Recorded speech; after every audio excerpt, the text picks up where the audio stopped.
أهلا، أنا ماري، ودي الحلقة التانية من سلسلة تكوين البدلة. اللي ما شافش الحلقة الأولانية اللي كانت بتتكلم على الجيب ممكن يكليك هنا علشان يشوفها وبعد كده يرجع لنا تاني. أما في الحلقة التانية فهنتكلم على الكتف بتاع البدلة وقد إيه هو مهم جدا، وفي ناس كتير ما بتاخدش بالها منه. الكتف بتاع البدلة بيقول عنك حاجات كتير قوي، وساعات اللي بيقوله يا إما حلو يا إما وحش. ومن هنا هنسأل سؤال مهم قوي، هي كتافك بتقول عنك ايه؟ او الاهم هي المفروض تقول عنك ايه؟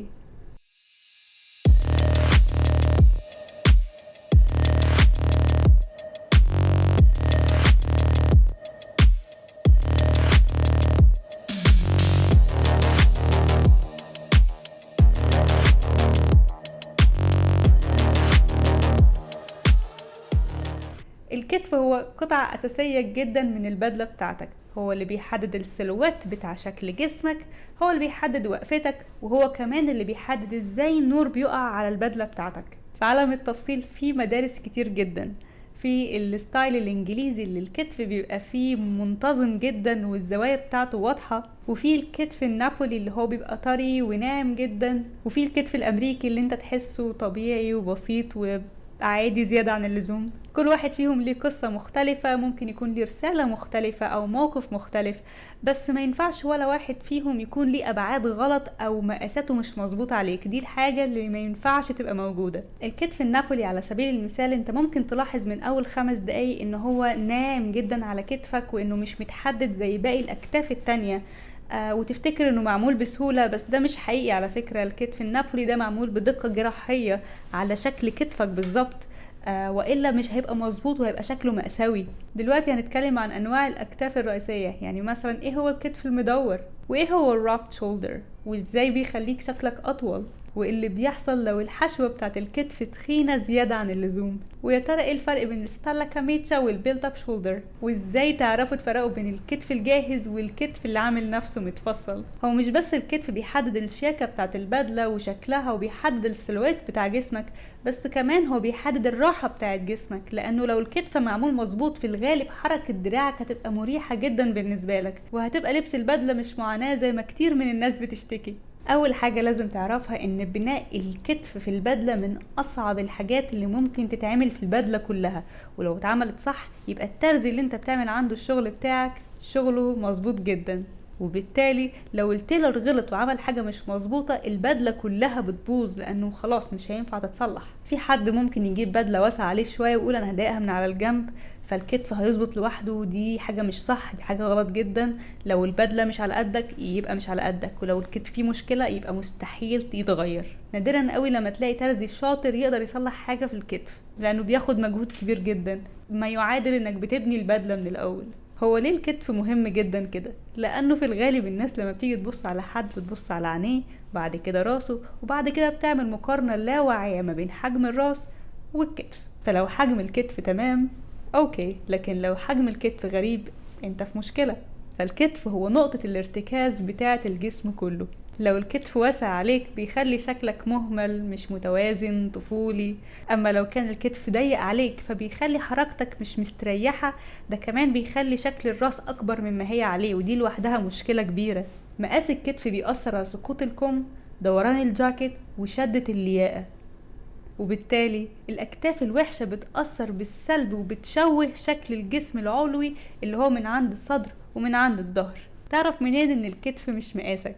هتلاقي كسرات او كشكشة من عند راس الكم، هتلاقي سقوط واضح جنب اللياقة، ممكن تلاقي حافة بارزة زيادة عن اللزوم عند عضلة الكتف او بعدها بشوية. طيب لما دي هي المشاكل بتاعة الكتف، امال الكتف المظبوط شكله بيبقى عامل ازاي؟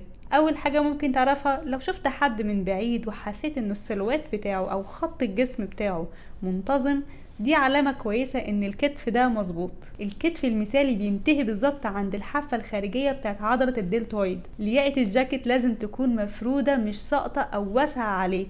الناس بتفتكر انها مشكلة في الياقة، بس ده مش حقيقي، المشكلة في الكتف. علامة تانية تعرف بيها ان الكتف مظبوط ان الكم نازل مفرود عليك من غير ما يكون في التواءات او كسرات عند الخياطة او في حتة تانية. ده كان بالنسبة للمشاكل اللي ممكن تلاقيها في الكتف بتاعك. لكن لو مفيش مشاكل، تعالى دلوقتي نتكلم عن انواع الاكتاف اللي ممكن تلاقيها وكل واحد معناه ايه.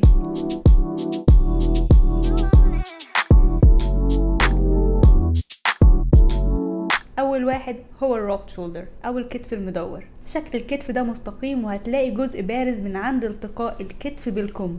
في الغالب هتلاقي فيه بادنج علشان يخلي الشكل مستقيم، وزمان كانوا بيحطوا حبل حرفيا من عند الكتف علشان يخلي المنطقة دي مدورة. ونوع الكتف ده اللي هو الروبد شولدر من اكتر الحاجات اللي بتميز الستايل بتاع البدلة البريطاني. الروبد شولدر في الغالب بيدي احساس ان طول الجذع عندك اطول مما هو عليه، علشان كده هو مناسب للناس اللي هي ممكن تبقى عايزة تبان اطول. والنوع ده بيخلق مظهر شوية حاد ورسمي، قد يكون عسكري. فلو عايز تدي ايحاء اللي قدامك ان انت جد في اللي انت عايز تقوله، اعتقد البدلة اللي فيها روبد شولدر دي مناسبة جدا. هو على اي حال بيدي شعور بالسلطة والهيبة، لانه الخط البصري بيكون حاد جدا وليه سقوط رأسي، فبيخلي زوايا الجسم نفسها من بعيد باين جدا ان هي فيها احساس كده بالسلطة. شائع جدا في ملابس العمل والبيزنس وير والملابس الاحتفالية، وكمان الملابس اللي هي ليها طابع رسمي زي السيرمونيال سوتس والفورمال وير.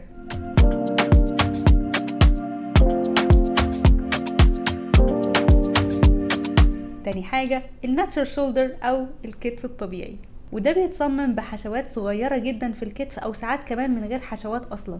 وهنا لازم المصمم ياخد باله كويس قوي انه يمشي مع التصميم التشريحي للكتف بتاع العميل اللي معاه. شكل الكتف ناعم ومدور، وراس الكم نفسها منخفضة وماشية بانسيابية مع الكتف. في الغالب هتلاقي الستايل ده في البدل اللي هي امريكية. هنتكلم بعد كده عن البدل الامريكية وانه هي ازاي كان تطور للبدل الانجليزية وبقت شكلها اسهل واريح في اللبس.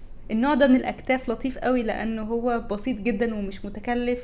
هو بس مشكلته الوحيدة معايا ان هو بيسطح منطقة الجذع وبيخليها مش متحددة كده او ملهاش شخصية. المهم ان هو لطيف جدا في اماكن الشغل الامريكية او الستايل بتاعها البيزنس كاجوال. عشان كده هو هتلاقيها متصمم علشان يكون مريح ومرن، وهتلاقيها كتير موجودة في الملابس اللي هي بتاعت البدل الجاهزة. نيجي لتالت حاجة اللي هي السوفت شولدر او الكتف الطري. وفي الكتف ده الموضوع بيبقى ابسط بكتير، ما بيبقاش فيه حشوات فيه او بادنج مديه شكل ليه، وده قد يوحيلك انه شغل التيلور او المصمم اسهل بكتير لانه مش مضطر يعمل خطوات كتير. بس في الحقيقه هو معقد اكتر لانه هو بيعتمد على حرفيه الخياط او المصمم كمان مع نوع القماش. لانه لو هو مش شاطر كفاية او القماش مش مساعده، في الغالب الكتف هيطلع بايظ او مش مظبوط، لانه هو محتاج ياخد مقاسات مظبوطة جدا علشان ينزل الكتف بانسيابية على دراعك. فيبان من بره ان هو سهل وبسيط، بس في الحقيقة هو واخد شغل من التيلر زي شغل الجراحين بالظبط. وطبعا بعد ما قلت ان هو شكله بسيط ومعقد في نفس الوقت، اكيد جه في بالك موضوع السبريتزاتورا، وزي ما انت خمنت ايوه ده ستايل ايطالي. كل الناس في ايطاليا بتحب الستايل ده، خصوصا وهم خارجين الصبح او رايحين مشاوير اللي هي مش محتاجة رسمية زيادة. ولو مش عارف ايه هي الاسبريتزاتورا، ممكن تشوف الفيديو اللي انا عملته قبل كده وبعدين ترجع تاني نكمل الحلقة. رابع نوع معانا هو السبالا كاميتشا، وده ستايل نابوليتانيان او جاي من نابولي. دي منطقة في ايطاليا، ما عندهم الستايل الخاص بتاعهم، تحس انه هو لطيف شوية قديم شوية. عشان كده مش هتلاقي النوع ده كتير منتشر، هو بس ستايل خاص بالمنطقة دي. ممكن لو حد لابسه بيديك ايحاء انه انا عارف انا بعمل ايه، او انا مش عارف اي حاجة. النوع ده من الاكتاف ما بيبقاش فيه اي حشوات، بيبقى واسع جدا من فوق ونازل على ضيق، وعلشان يبان سهل وبسيط بيستخدموا فيه اقمشة طرية جدا وخفيفة قوي. وزيه زي السوفت شولدر محتاج حرفية عالية جدا من المصمم، فلو شفت حد لابس بدلة فيها سبالا كاميتشا اعرف انه في الغالب عاملها بيسبوك. واقصد بالبدله البيسبوك هي البدله اللي متفصله بالظبط على مقاسك، وبتخلي شكلك احلى وارقى كتير في البدله، غير البدل اللي هي بتبقى معموله مقاسات زي سمول ميديوم لارج او اكس لارج. هعمل فيديو بعد كده عن البيسبوك لو انتوا عايزين تعرفوا عنها اكتر. اول ما تشوف الخطوط بتاعه الكتف اللي هي بيسموها لاكرينسه، اعرف ان صاحبها عايز يقولك حاجتين: ان هو مش رايح الشغل دلوقتي، وان هو الستايل بتاعه ايطالي سبريتزاتورا جدا جدا جدا. وبما انه البدله الكتف بتاعها شكله مريح جدا، ده لانه البدله نفسها مناسبه جدا لاوقات الصيف والاماكن الحاره، لان هي بتدي التهويه المناسبه للجسم.